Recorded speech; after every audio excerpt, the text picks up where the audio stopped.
Fala, meu bonitinho. Olha quem chegou de novo. Ele, professor Wesley, o gordinho delícia. Então, vamos continuar nossa aula aqui. Hoje nós vamos ver revoltas republicanas.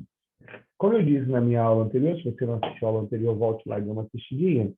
Como eu disse na minha aula anterior, o período republicano é um período em que as desigualdades brasileiras elas vão ser acentuadas, né? Então, nós vamos ter uma acentuação dessas desigualdades que vão ser tão presentes. Então, uma das grandes marcas da Primeira República é a desigualdade social. Essa desigualdade social será reproduzida desde do segundo reinado e vai se materializar em um processo muito violento de revoltas que acontecem aí ao longo desses mais de 30 anos de República Velha. Tá? Então, aí, a nossa apostila já apresenta de cara dois, duas imagens, né? São muito fortes para nós. Vou até diminuir aqui para que elas caibam as duas na mesma página. Eu tenho aqui em cima um anúncio de uma loja, né? De uma boutique em Manaus. Eu tenho aqui os seringueiros do Acre, olha aí, uma comunidade pobre.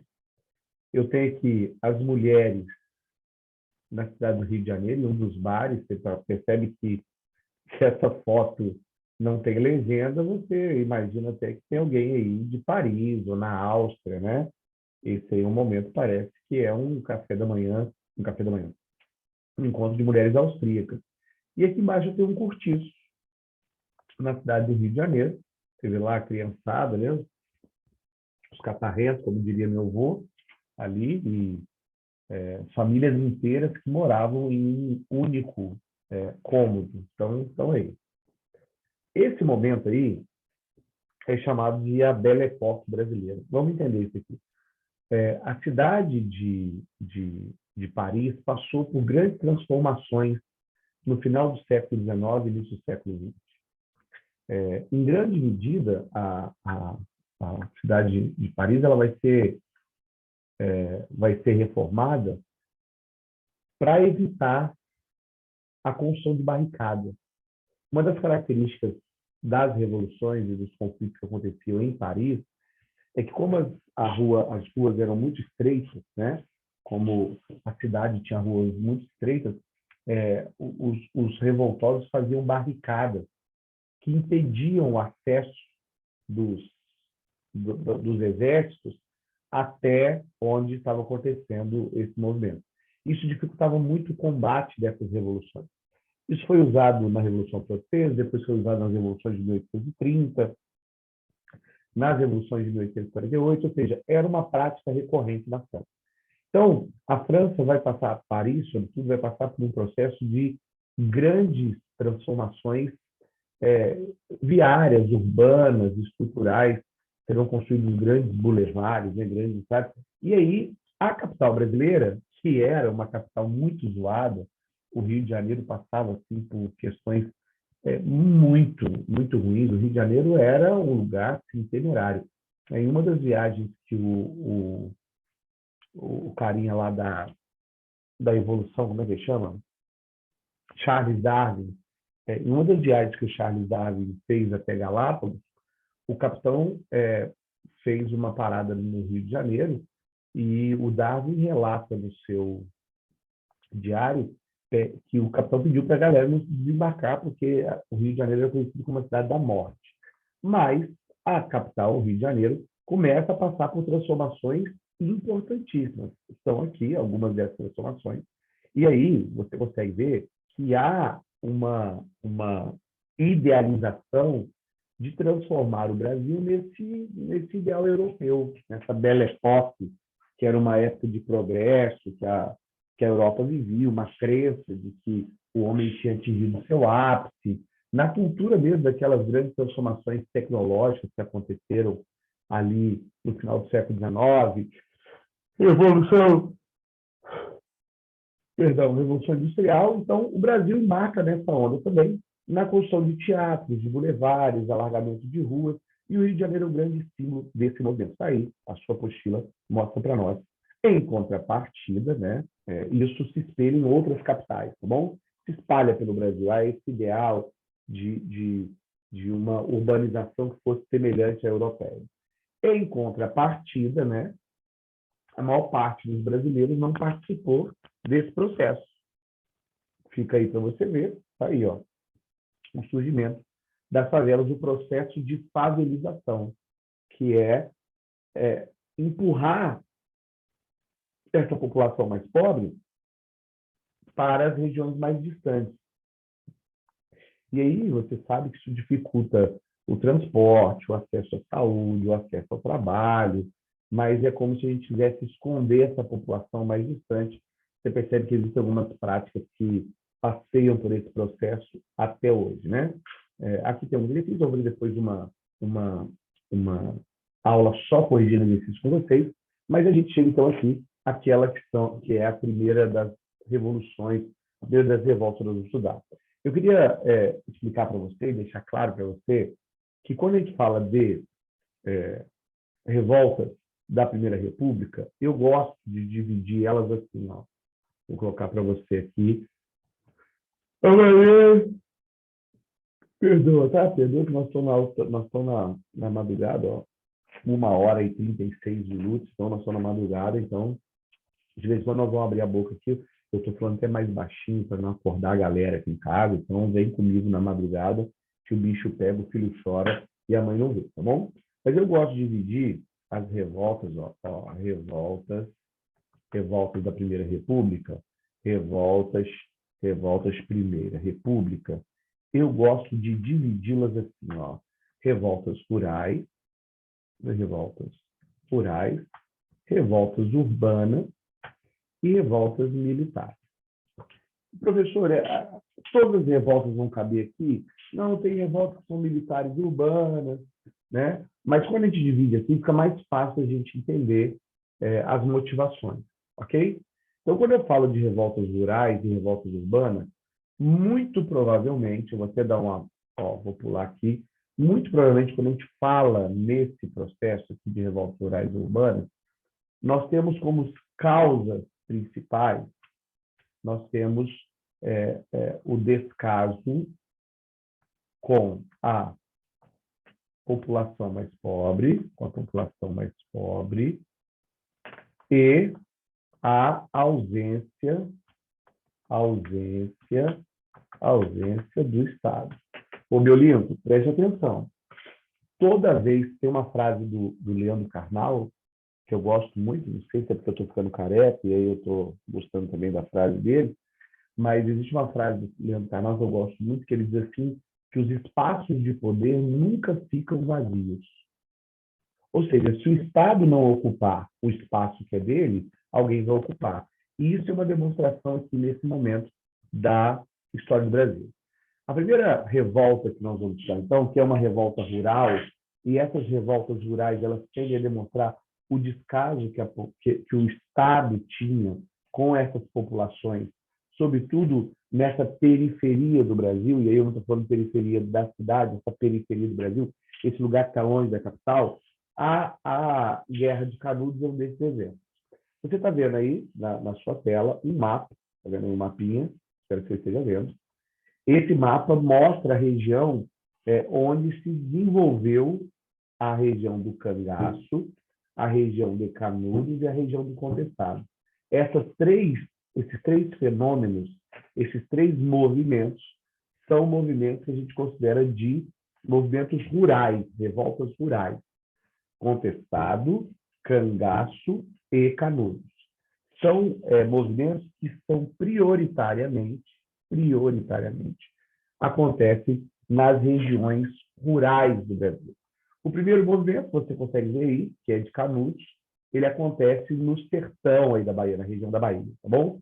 O líder desse movimento é esse sujeito que aparece aí na sua foto, tá? A gente não tem fotografias originais, mas esse cara aí, que era conhecido como Antônio Mendes Maciel. E aí tem um relato de Euclides da Cunha, que é um escritor e jornalista, que vai fazer um relato desse episódio da história do Brasil, que foi a Guerra de Canudos. Então, diz assim um trecho do livro Os Sertões, do Euclides da Cunha. Apareceu no sertão do norte o indivíduo que se diz chamar Antônio Conselheiro e que exerce grande influência no espírito das classes populares, servindo-se de seu exterior misterioso e costumes ascéticos, com que impõe a ignorância e simplicidade. Deixou crescer a barba e cabelos, veste uma túnica de algodão e alimenta-se tenuamente, sendo quase uma múmia. Então, quando a gente fala de Canudos, eu vou pegar o meu textinho de novo para você, ó. Vou escrever aqui um pouquinho para você de novo, para que você tenha aí esse material de maneira mais clara para você. Então, quando a gente fala de Canudos, ó, guerra de Canudos. Guerra de Canudos. Essa guerra de Canudos ela vai acontecer durante o governo de um indivíduo chamado Prudente de Moraes. Ok? Então, ela vai acontecer ali entre 1896 e 1898. Tá? Esse é o período da Guerra de Canudos. Vamos entender, então.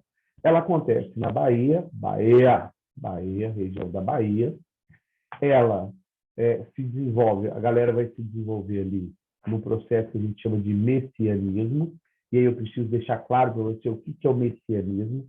Messianismo é um movimento que acontece no interior do Brasil, em que essas revoltas elas vão ter uma identificação religiosa. Ou seja, os líderes desses movimentos, eles têm uma identificação com a religião. Esses caras normalmente são rezadores. E aí é importante você entender que esses rezadores, não cai não, que esses rezadores, tipo Antônio Conselheiro, eram a figura mais próxima de auxílio que as populações mais pobres tinham. Então, o messianismo são líderes religiosos, figuras religiosas, que assumem também posições políticas. Nesse caso aqui, Antônio Conselheiro. Além disso, a gente tem nesse momento aqui esse rezador que anda pelo meio do sertão, e à medida que Antônio Conselheiro começa a andar no meio do sertão, ele começa a receber doações e distribui essas doações a quem os segue. Em dado momento, ele percebe que havia uma população muito grande andando junto a ele. E aí ele precisa, então, ele decide arrumar um lugar, e ele vai arrumar um lugar que fica numa região que é chamada de Belo Monte, às margens de um rio que se chamava Vaza Barris.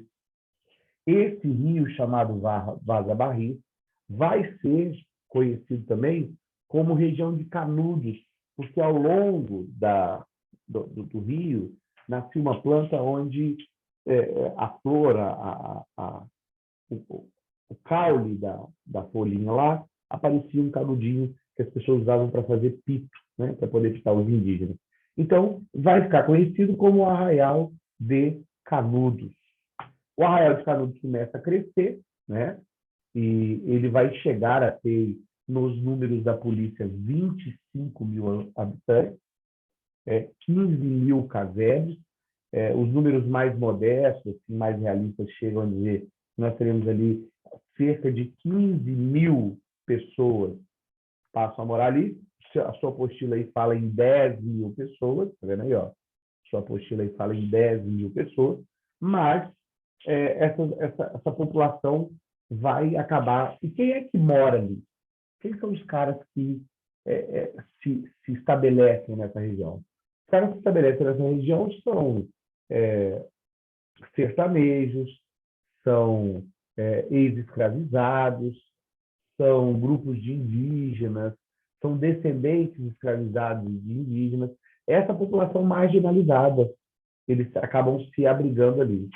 Só que à medida que o Arraial de Canudos vai crescendo, e era uma comunidade que a gente chama de comunidade comunitária, não comunista, mas comunitária, os bens eram meio repartidos de maneira igualitária ali, isso transformava aquele lugar numa espécie de oásis para essa galera que era explorada fora dali. Pois bem, quando o Canudos chega a um volume e um tamanho parecido com esse que está aí na sua tela, olha aí, essa monstruosidade, aí, esse tamanho todo, nós temos aí, então, uma preocupação dos fazendeiros. Os fazendeiros da região vão se sentir ameaçados. Por quê? Porque, além de eles perderem a mão de obra, porque a mão de obra não quer mais...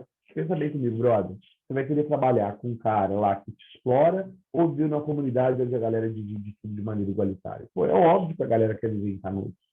Então, eles perdem mão de obra, mas eles têm medo também de que aquele movimento se torne exemplo. Tá ligado? Pode se tornar exemplo para que outras comunidades como aquela surjam. Então, eles cobram do Campos Salles uma posição. O Campos Salles é o presidente em exercício nesse momento. E aí o Campos Salles tem que tomar uma decisão, e aí ele manda uma das 4 expedições. A primeira em torno de 400 soldados, a última com 14 mil. 14 mil, ok? Então, nós temos... você entende por que se coloca 25 mil sertanejos ali? Porque, cara, vão se mandar canhões, os canhões Krupp, para bombardear a vila, né? Para se bombardear o arraial. Há uma força desproporcional. Não, a ordem que se tinha, engasguei agora, a ordem que se tinha ali era que não se fizesse prisioneiros. E aí tem um trecho do livro do Euclides da Cunha, que está aí na sua tela, ó. Canudos não se rendeu, exemplo único em toda a história. Resistiu até o esgotamento completo. Expugnado palmo a palmo, na precisão integral do termo, caiu no dia 5, ao anoitecer, quando caíram seus últimos defensores, que morreram. Eram 4 apenas, um velho, 2 homens feitos e uma criança, na frente dos quais rugiam raivosamente 5 mil soldados. Então, você percebe que Canudos, e eu narrei aqui de maneira muito breve essa história, né? Os soldados vão entrar em Canudos, o Antônio Conselheiro já estava morto, eles vão desenterrar o Antônio Conselheiro, vão cortar a cabeça dele, vão levar a cabeça dele para o Rio de Janeiro, né? Para o Rio de Janeiro, não, para Salvador, ou seja, vão fazer um tour com a cabeça do Antônio Conselheiro para servir de exemplo, para que ninguém quisesse mais fazer aquele movimento. Mas a verdade é que Antônio Conselheiro e o Arraial de Canudos é um pouco da demonstração de como é que acontecia, de como é que se desenvolvia esse processo, como é que se lidava com a questão social nesse momento. Ou seja, o Washington Luiz, que vai ser o último presidente da Primeira República, vai dizer que a questão social é caso de polícia. Então, Canudos é um exemplo da truculência com que era tratada esse momento. É sempre importante você lembrar que quando a gente fala de vestibular, de concurso, de prova, uma das questões que são sempre cobradas quais são as causas de Canudos, né? E a causa de Canudos, sem dúvida nenhuma, é o abandono do governo do Estado em relação a esse sertanejo, ok? Nós teremos aí agora um trechinho com a Lilian Schwartzman, muito bom esse trecho. Ela tem livros maravilhosos, né? E ela diz o seguinte: faz 120 anos que ocorreu no distante interior da Bahia um levante popular que invadiu a imaginação dos brasileiros. Mais do que uma revolta isolada, Canudos anunciava a existência de muitos Brasis, no mesmo Brasil, e o descobrimento dos sertões, que acabaram virando metáfora ligeira para designar tudo o que não se conhecia ou encontrava-se afastado da República. A República procurou converter Canudos num grande exemplo da barbárie contra a civilização, do atraso contra a modernidade. O corpo de Antônio Conselheiro também fez parte da performance. Seu crânio foi levado à capital para que o médico Nina Rodrigues e a ciência, determinista da época, desse a última fala sobre loucura e mestiçagem. Havia mesmo um abismo fundo entre as diferentes partes do país. Enfim, o Brasil mostrava suas várias faces e a vertigem que ia criando entre realidades tão distintas. Nova história, velha história. Aí a Lilian Schwartz, que fala um pouco sobre essa característica sobre o que foi Canudos. O segundo conflito que eu queria falar com vocês é a Guerra do Contestado. Para você entender a Guerra do Contestado, eu quero mostrar uma outra imagem para você aqui, Deixa eu pegar essa imagem aqui e eu vou te mostrar um mapa para que você possa entender o que foi a Guerra do Contestado. Aqui, isso, bonitão. Vamos lá. Mapa, Guerra do Contestado. Mapa, Guerra do Contestado. Está aí, mapinha da Guerra do Contestado. Vamos ver se o computador agrada a gente, né? Ver se ele ajuda a gente.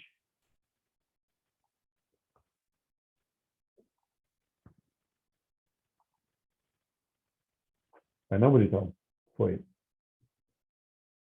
Isso aqui, essa imagem que eu quero para você ficar feliz e conseguir entender.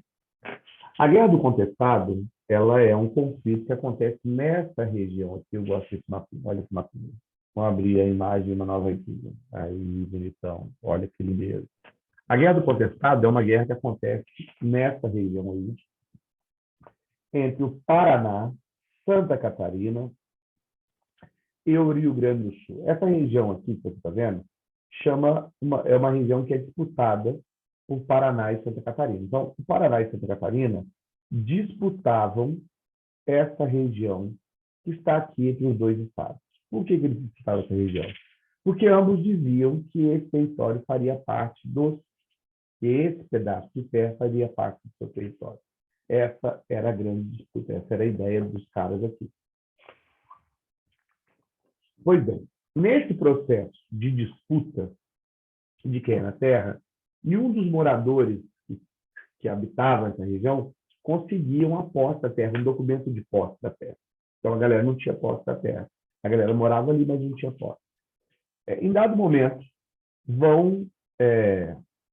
uma empresa americana vai estabelecer que vai construir ali uma ferrovia. E, ao estabelecer que vai construir essa ferrovia, eles conseguem um acordo com o governo federal que a região ao redor dessa ferrovia seria desapropriada. E havia uma extensa, a desapropriação ia pegar uma extensa reserva de madeira, e essa população que estava ali também seria desalojada, uma vez que eles não tinham registro, também não receberiam indenização nenhuma. Isso leva a uma revolta dessa galera. Eles vão ser liderados por um cara que chama José Maria, que também é um rezador, que também é messiânico, que também tem essa ideia de uma monarquia celestial, que também se opunha à república. Ou seja, o conselheiro não era tão incisivo assim, mas o conselheiro tem que, para todo religioso, uma república que era laica, que meio que segrega ali a religião a uma questão pessoal, que permite que outras religiões integrem esse novo país, essa nova realidade, isso não agrada a nenhum desses religiosos que eram católicos, que tinham o catolicismo como uma característica fundamental. Então, eu tenho aqui primeiro o José Maria, mas liderando essa população, então há uma revolta, essa revolta cresce e o conflito ultrapassa essa liderança da Antônio Maria, vira uma guerra, a guerra do contestado. E aí você pode ver, cada pontinho desse aí é um pontinho onde a gente tem conflito. Então, tem o conflito de São Pedro, Papudo, Aleixo, Santa Maria, Pedra Branca, Taquarussu. Há notícia, inclusive, nesse momento aqui, em que houveram até bombardeios aéreos, a primeira história que a gente tem de bombardeio aéreo, ainda aqueles aviões de 2 lugares, o cara ia com a bomba no meio da perna e jogava do lado de fora. Então, a guerra do contestado vai receber também uma punição muito severa, vai receber um processo de conflito muito grande, vai receber uma punição em que mais de 7 mil homens fortemente armados vão combater esse sertanejo, um saldo de quase 20 mil mortos, tem gente que fala em 20 mil mortos. Então, é uma guerra que deixa um rastro de sangue. Para quem acha que o Brasil fez a sua república, tem a sua história baseada na paz, quer concordar comigo que não é. Você percebe também que existe aqui mais uma vez, esse tratamento, esse descaso com a questão social, né? O cara, vamos tirar esse povo da terra, não tem preocupação de onde vai colocar esses caras, então tem esse processo. O cangaço é também um desses momentos. Essa foto aí é a foto do Lampião, o seu grupo. Lampião, que foi o cara mais famoso, sem dúvida nenhuma, o cangaceiro mais famoso da história, esse aí, Lampião e Maria Bonita. E a história do cangaço, ela é importante dizer que ela tem fases, né? Quem eram os cangaceiros? Os cangaceiros, inicialmente, eles eram a guarda armada dos coronéis. Então, inicialmente, quando o cangaço começa no sertão, quem eram os cangaceiros? Eram os grupos armados que atendiam aos interesses dos coronéis. Então, esses grupos armados eram os caras que chantageavam pequenos produtores, eram os caras que faziam a segurança da terra dos coronéis, eram os caras que faziam os mandados dos coronéis, né? Quando precisava matar alguém, quando precisava buscar alguém, eram esses caras. Mas, em dado momento, esses grupos armados deixam de atender aos coronéis e se tornam independentes. É muito parecido com aquilo que acontece na Inglaterra, do corsário e do pirata, né? Na Inglaterra era assim, enquanto o sujeito roubava para a coroa inglesa, ele era corsário. Quando a galera começou a roubar para si mesmo, virou pirata, e aí estava fora da lei. É muito parecido com o que aconteceu com os cangaceiros. E você entende que o cangaceiro ele tem essa ideia assim, de um banditismo social, né? Há uma ideia assim, meio uma áurea meio de heroísmo, que não corresponde à verdade. Os cangaceiros eram homens cruéis, eram pessoas que, por muitas vezes, saqueavam cidades inteiras, matavam pessoas, roubavam dos pobres também, não era essa história de que meio Robin Hood, né? Que roubava do rico para dar para o pobre, não. É um movimento violento, agressivo, é um movimento que vai deixar marcas muito profundas no interior do Brasil, mas é também um reflexo da condição social. A violência, enquanto demonstrada no cangaço, também é um reflexo dessa desigualdade social profunda e desse descaso com as questões sociais. Tá? Então, está aí o cangaço. Não vou regular essas questões, eu vou fazer uma aula só sobre resolução de questões, e aí a gente entra agora nas revoltas urbanas. Quando eu falo de revolta urbana, bonitinho, a revolta mais importante de todas, sem dúvida nenhuma, está aí na sua tela, a revolta da vacina. Inclusive, nós estamos gravando essa videoaula em 2022, você entende que esse é um assunto atual. Então, não tem como descolar a revolta da vacina sem falar da reconstrução do Rio de Janeiro. Você se lembra que a gente falou sobre a reconstrução do Rio de Janeiro? O Rodrigues Alves vai procurar o Pereira Passos, que o Rodrigues Alves é presidente, Pereira Passos é prefeito do Rio de Janeiro, que eles vão fazer a reforma do Rio de Janeiro. E quando eles fazem a reforma do Rio de Janeiro, eles fazem um bota abaixo, jogam todo o centro do Rio de Janeiro abaixo, e aí tinha um monte de cortiço ali, famílias que viviam ali de maneira precária, mas estavam perto do trabalho, tinham acesso aos serviços, poucos, mas os serviços que a cidade oferecia para eles. Quando esses caras são expulsos por conta desse processo, sem um plano, sem um projeto, há uma visão assim higienista, tá ligado? Uma visão higienista do Brasil. Uma visão de que a gente precisa limpar isso aqui e de que o grande culpado, ou os grandes culpados das doenças e da sujeira que o Rio de Janeiro possuía naquele momento era a população mais pobre. Então, eu tenho uma favelização. Então, eu tenho uma população que é retirada do lugar onde ele morava, essa população é expulsa e é levada para as periferias, onde surgem lá as primeiras favelas, né?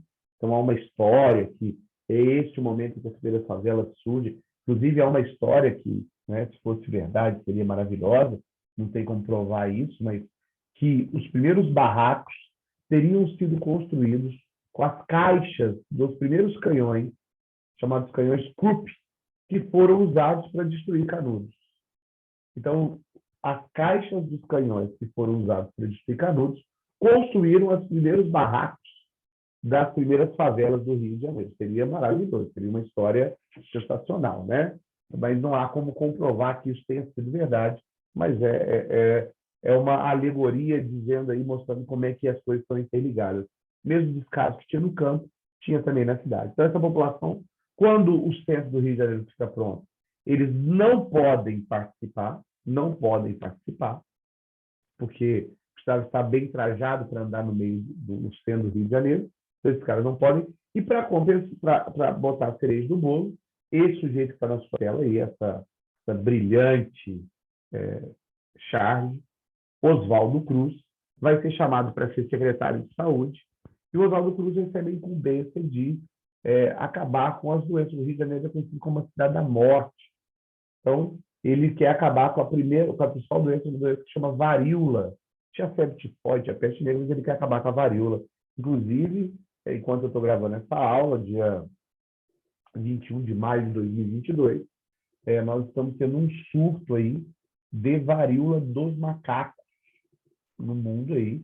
Então, o Oswaldo Cruz começa a implementar uma série de ações sanitárias para diminuir esses surtos de doenças no Rio de Janeiro. Há uma visão de que o culpado por essas doenças, por todo esse processo do Rio de Janeiro, é a população mais pobre. Então, o alvo dessas ações será a população mais pobre. Vão ser criadas as brigadas sanitárias, e essas brigadas sanitárias diziam que a população mais pobre seria vacinada, de que haviam agentes sanitários que podiam ir até a casa das pessoas, e se a sua casa fosse considerada um risco à saúde pública, você poderia ter sua casa destruída. Você poderia ser expulso da sua casa, mais uma vez, sem se preocupar para onde você iria.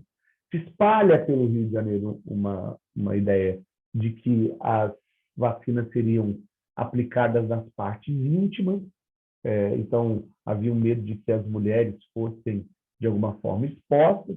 Isso gera uma revolta na população e é o estopim, tá ligado? Não é só a vacina, é todo esse processo. E aí a galera do Rio de Janeiro vai para a rua, e aí tá vendo aí um bonde virado, tá vendo? Ó? Os caras vão arrancar os paralelepípedos do chão, vão quebrar as lojas, vão ser aí quase 3 dias de revolta intensa, até que é feito um acordo, o governo volta atrás, diz que a vacinação deixa de ser obrigatória e a população volta para casa. A revolta vacina não foi à toa, a população do Rio de Janeiro percebeu que tinha uma certa força, tinha um papel importante ali e que dava para lutar pelos seus direitos. Então, a revolta vacina é um momento marcante, e aí eu queria só fazer essa comparação com os dias de hoje, né? Que a gente tem movimentos que defendem a obrigatoriedade da vacina, outros movimentos que defendem que a vacina deve ser facultativa, e aqui a gente teve essa discussão lá em 1906, e a gente está tendo essa discussão hoje em 2022. Percebe que é uma discussão que acaba passeando, tá bom? Então, essa é a primeira revolta urbana que nós nos referimos aqui, tá bom? Eu vou parar por aqui, vou dividir essa aula em duas, na próxima aqui, e sobre revolta da chibata e revolta preventiva. Aí a gente termina esse conteúdo da República. Um beijo para você, um abraço, Feliz Natal, próspero novo, e a gente se vê. Valeu, gente!